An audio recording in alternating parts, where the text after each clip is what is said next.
नमस्कार दोस्तों, मैं सतीश चंद्र भास्कर आप सभी लोगों का आपके अपने channel RTPLS centre of knowledge में स्वागत करता हूं। आज हम गणित यानी कि मैथ में जो संख्या पद्धति है उस पर आधारित जो भी प्रश्न बनते हैं उसको हम प्रैक्टिस सेट के माध्यम से सीखने का प्रयास करेंगे। पिछले क्लास में हम लोग नंबर सिस्टम यानी कि संख्या पद्धति जो है उस पर जो भी कॉन्सेप्चुअल विषय वस्तु बनती है उसको हम लोग अच्छी तरीके से समझ चुके हैं। आज हम प्रैक्टिस सेट के माध्यम से जो भी प्रश्न बनते हैं उसको सीखने का प्रयास करते हैं। तो आइए सबसे पहले हम उसकी शुरुआत करते हैं। उसमें अगर हम सबसे पहले प्रश्न को देखें तो है कि संख्या 5 का गुणा का तत्समक कौन सी संख्या है। सबसे पहले तो आप इसे स्वयं लगाइए, उसके बाद इस क्लास को आगे बढ़ाइएगा और फिर आप मिलाइए कि जो हमने आंसर लगाया है, क्वेश्चन को लगाया है, क्या वो सही है कि गलत है। तो सबसे पहले हम समझते हैं कि गुणा का तत्समक क्या होता है। तो अगर हम बात करें गुणा का तत्समक तो इसका अर्थ क्या होता है। जो तत्समक होता है उसका अर्थ होता है तत् मीन्स उसके, समक मीन्स समान, यानी कि उसके समान, अर्थात ऐसी कौन सी संख्या से हम गुणा कर दें कि जो रिजल्ट हो वह उसके समान हो, यानी कि जैसा पहले था वही रिजल्ट उसको प्राप्त हो। जैसे अगर हम 2 में 5 का गुणा कर दें तो जो रिजल्ट होगा वो 10 होगा। तो क्या यह जो 2 है क्या वह समान है पहले की तरह? नहीं ना, अब यह 2 क्या हो गया है, 10 हो गया। तो ऐसी कौन सी संख्या से हम गुणा कर दें कि यह 2 ही बना रहे, 5 ही बना रहे, 6 ही बना रहे। तो इसके लिए हम देखते हैं कि जो पिछले क्लास में हम लोग सीख चुके हैं, तो कॉन्सेप्ट कहता है कि यदि कोई संख्या है, जैसे 5 ही ले लीजिए, 5 है तो इसमें अगर हम गुणा कर दें 1 का तो जो रिजल्ट होगा वह आपका 5 प्राप्त होगा। अर्थात 5 पहले था और अब भी 5 है, यानी कि तत्समक है, यानी कि पहले के समान है। इसलिए जो 1 होगा वह 5 का गुणा का तत्समक है। तो 5 के गुणे के तत्समक कौन होंगे? वो होंगे 1। ठीक इसी तरीके से 215 है तो 215 का गुणा का तत्समक क्या होगा? तो हम जानते हैं कि इसमें अगर हम 1 का गुणा कर दें तो ये रिजल्ट आपका 215 ही रहेगा। इसलिए 1 जो होगा 215 का गुणा का तत्समक कहलाएगा। इसी तरीके से सभी संख्याओं का गुणा का जो तत्समक होगा वो क्या होगा? 1 होगा। अब इसे हम रिजल्ट के रूप में देखें तो यहाँ पे संख्या 5 का गुणा का तत्समक कौन सी संख्या है? तो वो आपका A, अर्थात A ऑप्शन 1 को प्रदर्शित करता है। इसलिए पहले प्रश्न का जो आंसर है वो है आपका A। आइए अगले क्वेश्चन को देखते हैं। अगला क्वेश्चन क्या कहता है? संख्या 5,78,932 यानी कि 5,7,8,932 में 7 का स्थानीय मान क्या होगा? जैसा कि हम जानते हैं कि स्थानीय मान किसको प्रदर्शित करता है, तो कोई भी संख्या होती है तो उस संख्या में किस स्थान पर वो अंक है, जिस स्थान पर वह अंक होता है उसी को हम स्थानीय मान कहते हैं। अब इसको अगर हम देखें कि आपके पास संख्या जो है वो है 5, 7, 8, 9, 3, 2। क्योंकि यहाँ दशमलव नहीं है तो दशमलव के जो दाईं तरफ होता है वह उसका वां हिस्सा दिखाता है, 5वां, 6वां, 7वां, इस तरीके से बात करें तो 10वां हिस्सा, 100वां हिस्सा, 1000वां हिस्सा। दशमलव के दाएं तरफ 10वां हिस्सा दिखाता है, 100वां हिस्सा दिखाता है। लेकिन दशमलव के बाईं तरफ जो अंक होते हैं वो गुना का प्रदर्शित या गुना को प्रदर्शित करता है, जिसे हम इकाई, दहाई, सैकड़ा, हजार, 10,000, लाख इस तरीके से प्रदर्शित करते हैं। अगर हम 2 की बात करें तो 2 का जो स्थानीय मान है वो क्या है? तो जो 2 का स्थानीय मान है वो चूंकि इकाई पे है इसलिए 2 गुणे 1 और इसका जो स्थानीय मान होगा वो होगा आपका 2। इसी तरह से आप भी निकालने का प्रयास करिएगा। वहीं पे अगर हम 3 की बात करें तो जो 3 है तो 3 का जो स्थानीय मान होगा, क्योंकि यह दहाई पे है इसलिए हम 10 का गुणा करेंगे तो ये हो जाएगा आपका 30, यानी कि 3 का स्थानीय मान 30, 2 का स्थानीय मान 2। उसी तरीके से 9 चूंकि सैकड़े की जगह पे है तो 9 गुणे 100 तो ये आपका हो जाएगा 900। वहीं पे 8 की बात करें तो 8 का जो स्थानीय मान होगा वो 8 गुणे कौन से हिस्से पे, इकाई दहाई सैकड़ा हजारवें हिस्से पे, तो हम यहाँ पे 1000 का गुणा कर देंगे तो ये हो जाएगा आपका 8000। वहीं पे 7 की बात करें तो 7 का जो स्थानीय मान होगा वो 7 गुणते 10,000 तो ये होगा आपका 7, 1, 2, 3 और ये 4। उसी तरीके से अगर हम 5 की बात करें तो 5 का स्थानीय तो 5 गुणे कौन से स्थान पे, इकाई दहाई सैकड़ा हजार 10,000 लाख, लाखवें हिस्से पे तो इकाई दहाई 10,000 लाख। इस तरीके से हम देखेंगे तो जो इसकी वैल्यू आएगी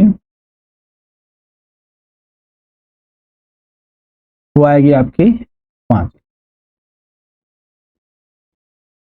अगर हम इसे जोड़ेंगे तो ये जब जोड़ होता है वो इस संख्या के बराबर होगा। इस तरीके से देखें 2, 3, 9, 8, 7 और ये आपका 5।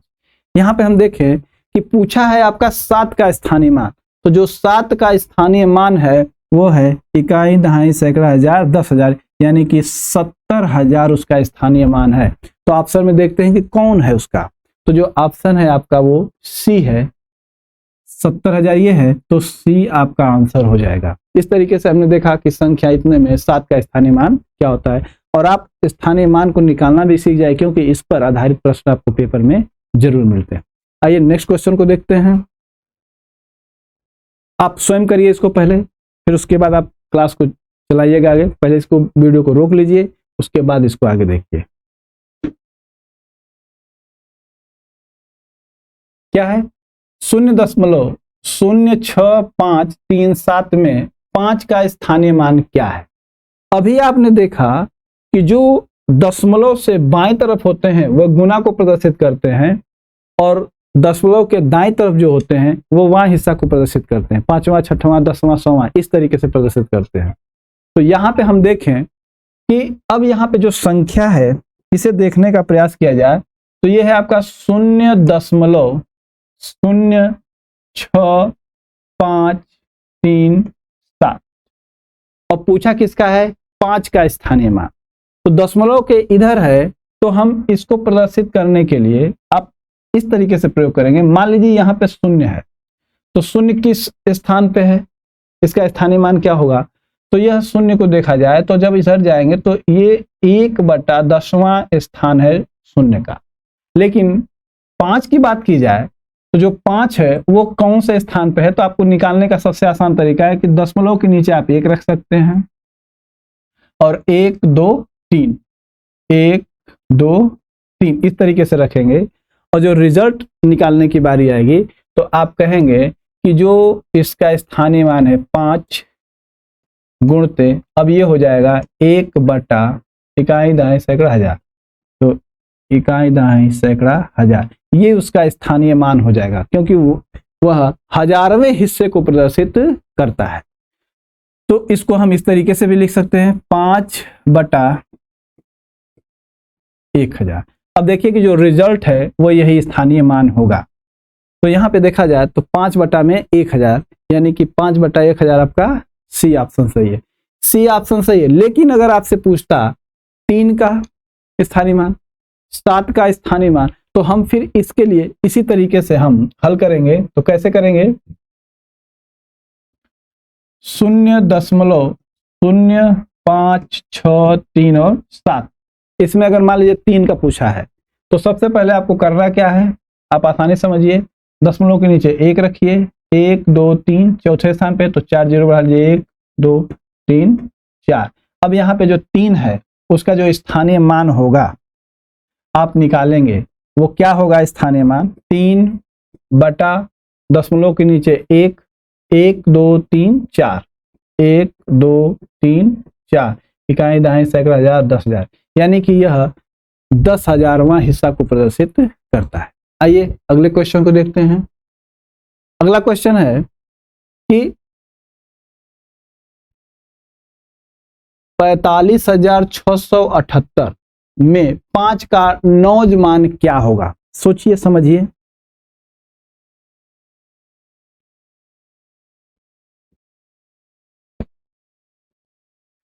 पांच का स्थानीय मान क्या होगा? सॉरी, नौज मान क्या होगा? तो 5 का नौज मान क्या होगा, इसको अगर समझना चाहते हैं तो किसी भी अंक का जो उसका वास्तविक मान होता है उसी को हम नौज मान कहते हैं। जैसे 1, तो जो आपका 1 है इसका जो नौज मान है, नौज मान, इसे हम वास्तविक मान भी कहते हैं। वास्तविक मान इस तरीके से देखें तो जो 5 है, 5 का नौज मान या वास्तविक मान 5 ही होगा, 9 का 9 ही होगा। चाहे जितनी बड़ी से बड़ी संख्या ले ली जाए, उस संख्या में उसका जो वास्तविक मान होगा, नौज मान होगा, वो वही रहता है, सदैव परिवर्तित कभी नहीं होता है। लेकिन वास्तविक मान और नौज मान अगर समान रहते हैं, लेकिन अगर आपसे पूछता है कि स्थानीय मान, तो स्थानीय मान हमेशा बदलता रहता है, लेकिन नौज मान और वास्तविक मान हमेशा समान। तो जो 5 का नौज मान है वो क्या होगा? आपका 5 होगा, इसलिए आंसर आपका डी सही है। आइए अगले क्वेश्चन को देखें। क्वेश्चन है कि 5, 6, 8, 2, 4, 6, 3 में 6 के स्थानीय मूल्यों, यहाँ पे स्थानीय मूल्यों की बात की जा रही है। स्थानीय मूल्य का अर्थ होता है स्थानीय मान में क्या अंतर है। यहाँ पे 6 के स्थानीय मान में क्या अंतर है? तो चूंकि हम जानते हैं कि जो स्थानीय मान होते हैं वो हमेशा बदलते रहते हैं, जिस स्थान पे वो होते हैं उसके मूल्य या वैल्यू को प्रदर्शित करते हैं। तो यहाँ पे देखा जाए कि 6 2 बार है, तो जो 6 2 बार है वही 2 जो स्थानीय मान होंगे उसी के अंतर को पूछा जा रहा है। इसको समझें तो यहाँ पे आपका जो क्वेश्चन है वो 7, 6, 8, 2, 4, 6, 3।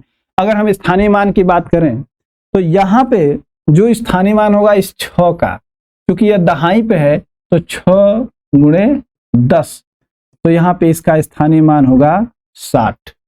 वहीं पे अगर हम इस 6 की बात करें तो ये जो 6 है इसका स्थानीय मान कौन सा होगा? तो 6 गुणे इकाई, दहाई, सैकड़ा, हजार, 10,000 और लाख में पे है, तो इकाई, दहाई, सैकड़ा, हजार, 10,000, लाख।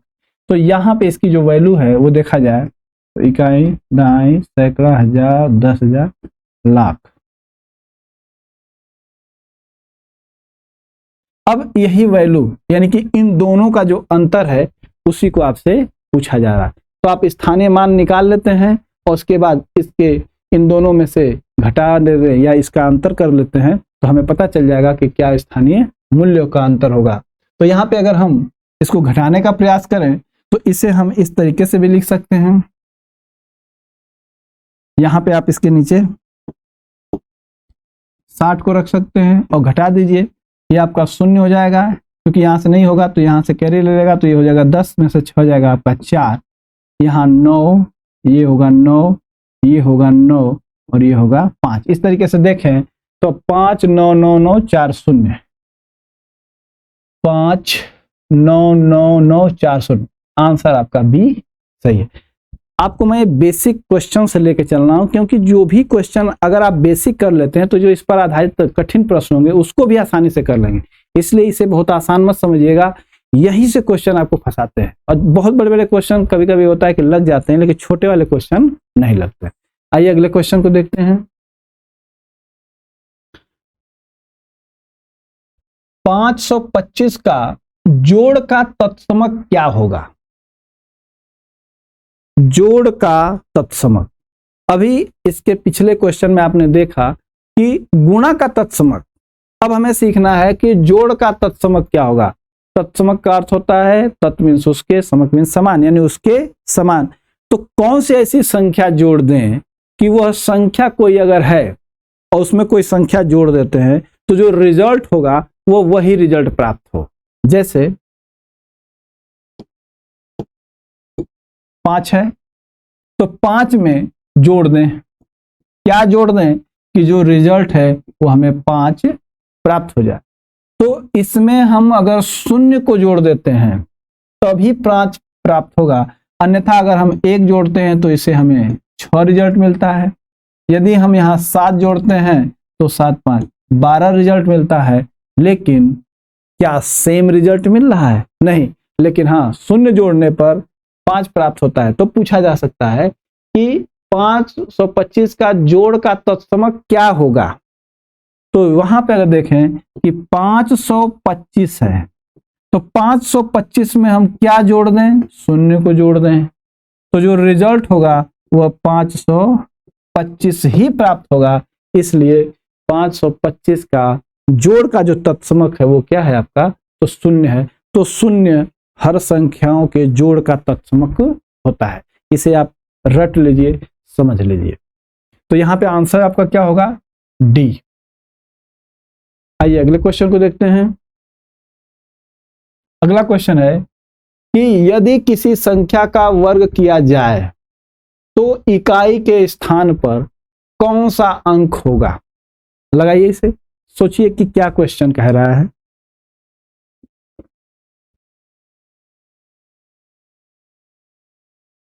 यदि किसी संख्या का वर्ग किया जाए, इस कॉन्सेप्ट को समझिए कि यदि कोई संख्या है तो उसके इकाई के अंक पे क्या क्या हो सकता है। तो यदि कोई संख्या होगी तो इकाई के अंक पे या तो शून्य होगा, 1 2 3 4 5 6 7 8 या 9 मिलेंगे। और यदि हम इनका वर्ग करेंगे, कोई भी संख्या इधर बड़ी हो सकती है, यहाँ पे ऐसे हो सकता है। अगर वर्ग करेंगे तो जो पहली संख्या का वर्ग करने पर रिजल्ट आएगा वही पहली संख्या ही प्राप्त, यानी कि इकाई के स्थान पर हमेशा प्राप्त होगी। तो शून्य का यदि हम वर्ग करते हैं तो इकाई के अंक पे आपका क्या मिलेगा? शून्य। 1 का वर्ग करेंगे तो 1 का वर्ग करेंगे तो इकाई के अंक पे हमें 1 मिलेगा। 2 का वर्ग करेंगे तो इकाई के अंक पे हमें 4, 2 दूनी 4। इस तरीके से 3 का 3 तिले का 9। तो यहां पे अगर हम वर्ग करते हैं तो 9, कोई भी संख्या बड़ी हो, 16 6 प्राप्त होगा। 5 का 25 यानी कि 5, 6 का 36 होता है तो 6 ऐसे प्राप्त होंगे। वहीं पे अगर हम 7 की बात करें तो 49 यानी कि 9 प्राप्त होगा। 8 यानी कि 64, 4 प्राप्त होगा। और 9 यानी कि 81 यानी 1। वर्ग की बात की जा रही है। शून्य का वर्ग करें तो शून्य, 1 का 1, 2 दूनी 4, 3 तिले का 9, 4 चौका 16 को 6 मिलेगा, 5 पचे 25 का 5 मिलेगा, 6 छड़ा 36 का 6 मिलेगा, 7 सत्ते 49 में 9 मिलेगा, 8 अट्ठे 64, 64 का 4 मिलेगा इकाई के अंक पे, और 9 9 81, 81 का 1 मिलेगा। तो आप देखेंगे कि यदि किसी संख्या का वर्ग करते हैं तो हमें ये प्राप्त होते हैं। तो कौन कौन सी आपको संख्याएं प्राप्त हो रही हैं? तो देखें, तो आपको किसी भी संख्या का वर्ग करेंगे तो इकाई के अंक पर 0 मिलेगा, 1 मिलेगा, 2 नहीं है, 3 भी नहीं है, यानी कि आप देखिए तो 2 नहीं है, 3 नहीं मिलेगा, 4 यहां मिलेगा, 4 वहां नहीं है, 5 मिलेगा, 6 मिलेगा, 7 नहीं मिलेगा, 8 भी नहीं मिलेगा, 9 मिलेगा। तो यहां पे देखें, अगर हमने वर्ग किया किसी संख्या का तो क्या क्या मिल रहा है? 0 1 4 5 6 7 8 और 9। सॉरी 7 नहीं है, यहां पे से हटाइए, 7 नहीं मिलेगा, 8 भी नहीं मिलेगा। यहां पे आपका हो जाएगा 7 और 8 नहीं मिलेगा। क्या क्या मिलेंगे? 0 1 4 5 6 9। क्या क्या नहीं मिलेगा? तो ये भी क्वेश्चन आ सकता है। तो क्या नहीं मिलेंगे? तो 2 3 7 8 किसी भी संख्या का वर्ग करेंगे तो इकाई के अंक पर नहीं मिलेगा, लेकिन मिलेंगे क्या? 0 1 4 5 6 9। तो ऑप्शन देखिए कि यदि किसी संख्या का वर्ग किया जाए तो इकाई के स्थान पर कौन सा अंक होगा। तो यहां पे देखिए, क्या 7 होगा? 7 नहीं होगा, 3 भी नहीं होगा, 8 8 भी नहीं होगा, 5 हाँ 5 प्राप्त होता है, इसलिए इसका आंसर आपका कौन सा है? डी, यानी कि 7वें का आंसर है आपका डी। आइए अगले क्वेश्चन को देखते हैं। आइए 8वें क्वेश्चन को देखते हैं। कहा जा रहा है कि 50 और 100 के बीच अभाज्य संख्याओं की संख्या है। सबसे पहले ये जानिए कि अभाज्य संख्या, प्राइम नंबर किसे कहते हैं? तो प्राइम नंबर यानी अभाज्य संख्या वह संख्या होती है जो अगर विभाजित किया जाए तो वह स्वयं से विभाजित हो और 1 से विभाजित हो और किसी अन्य से विभाजित न हो, उसे हम अभाज्य संख्या या प्राइम नंबर कहते हैं। तो पिछले क्लास में हम लोग सीख चुके हैं कि 1 से लेकर 100 तक जो अभाज्य संख्याएं होती हैं उसकी संख्या कुल होती है 25। कुल कितनी होती है उनकी संख्या? कुल होती है आपकी 25 संख्या। 25 में अगर हम बात करें तो 1 से लेकर 50 तक के बीच में कुल 15 अभाज्य संख्याएं होती हैं। वहीं पे यदि हम 50 से 100 के बीच की बात करें तो कुल अभाज्य जो संख्याएं होती है वो होती हैं 10। तो जो 50 से 100 के बीच में अभाज्य संख्याएं हैं उसमें अगर हम देखें तो वे कौन कौन सी अभाज्य संख्याएं होती हैं, तो इसमें आपका होगा एक 53, 59, 61, 67, 71, 71, आपका होगा 73, 79, 83, 89 और 97। इस तरीके से देखें तो कुल 50 से 100 के बीच में ये अभाज्य संख्याएं आती हैं। 1 2 3 4 5 6 7 8 9 और ये 10। तो कुल कितनी अभाज्य संख्या हुई? 10। और ये इन्हें याद रखिएगा, इनको क्वेश्चन मतलब इनसे क्वेश्चन बनते हैं। तो जो आंसर होगा वो आपका होगा डी, 10 अभाज्य संख्या। अगले क्वेश्चन की बात करें अगर हम, कहा जा रहा है कि किसी संख्या के 1/3 का 1/4 24 है। किसी संख्या के 1/3 का 1/4 24 है, तो वह संख्या क्या है? देखिए इस तरीके से क्वेश्चन जो सीटेट यूपीटेट होते हैं इनमें अक्सर पूछते हैं। तो यहाँ पे जब पूछे किसी संख्या तो आपको वो संख्या पता नहीं है, तो आप कहेंगे कि माना वह संख्या, माना वह संख्या है क्या?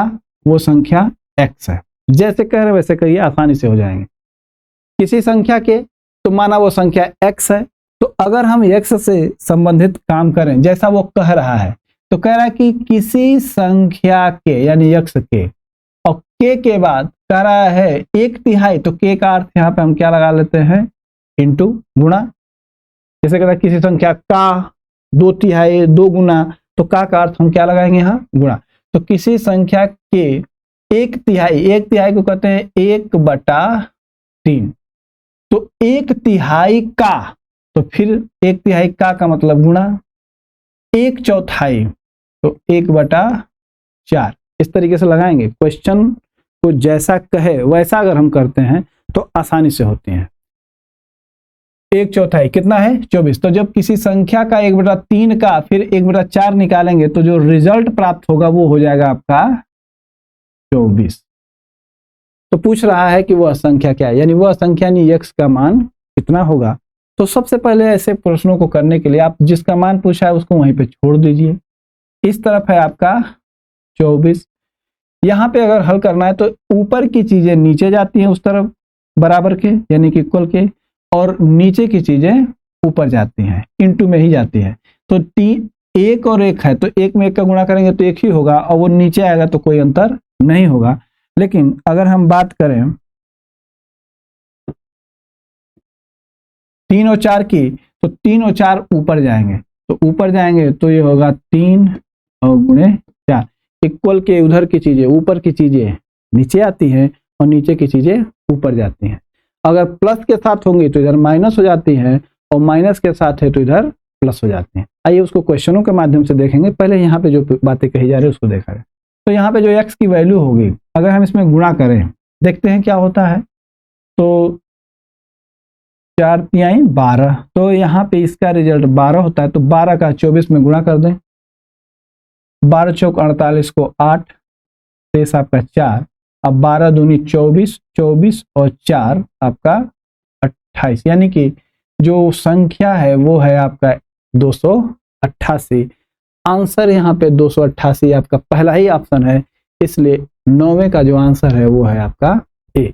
इसको इस तरीके से समझें कि जैसा वो कह रहा है वैसा करने की कोशिश करें। वह संख्या है 288, 288 का 1/3, 1/3 गुणे 1/4, 1/4। देखिए तो क्या वह 24 के बराबर आता है। तो इसको हल किया जाए तो हम इसको काटेंगे, 3 एकम 3, 3 9 27 और 3 छक 18, कट जाएगा ये कैसे। 4 से फिर ये कटेगा, 4 एकम 4, 4 दूनी 8 और 4 चौका 16। आपका रिजल्ट 24 मिल गया, इसलिए आंसर सही है। आप इन प्रश्नों को इसी तरीके से करने का प्रयास करिएगा। आइए हम लोग अगले क्वेश्चन को देखते हैं। अगला क्वेश्चन कहता है कि यदि किसी संख्या का 2/7वां भाग 18 हो, यदि किसी संख्या का 2/7वां भाग 18 हो तो उस संख्या का 1/3 कितना होगा। इस तरीके के प्रश्नों को करने के लिए जैसा कहे वैसा करें। यदि किसी संख्या हमें पता नहीं है वो संख्या, तो मान लीजिए कि वह संख्या क्या है, x, हमने मान लिया x। तो किसी संख्या का अर्थ होता है गुणा, 2/7वां यानी 2/7 किसके बराबर है, वो 18 के बराबर है।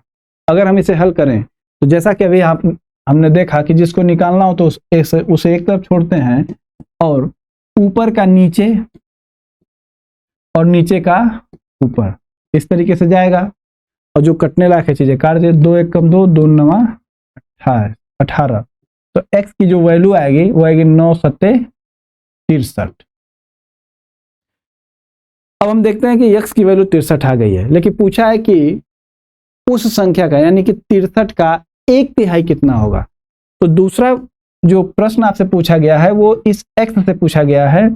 तो x का 1/3 यानी 1/3, तो x की जो वैल्यू है वो आपकी कितनी है, 63 है, अगुणे 1/3। इस तरीके से करें, 3 एकम 3, 3 दूनी 6 और 3 एकम 3, अर्थात जो रिजल्ट आएगा वो आपका 21 आता है। तो यहाँ पे आंसर देखा जाए तो आंसर है आपका सी। हम लोग इसी तरीके से छोटे छोटे क्वेश्चनों के आधार पर हम अपने बेसिक कॉन्सेप्ट को सीखने का प्रयास करेंगे। इसके बाद हम फिर इस पर जो आधारित कठिन क्वेश्चन होते हैं उनको भी सीखेंगे। लेकिन सबसे पहले आप स्टार्टिंग से सीख रहे हैं तो अब से आप पढ़ाई अपनी स्टार्ट कर दीजिए।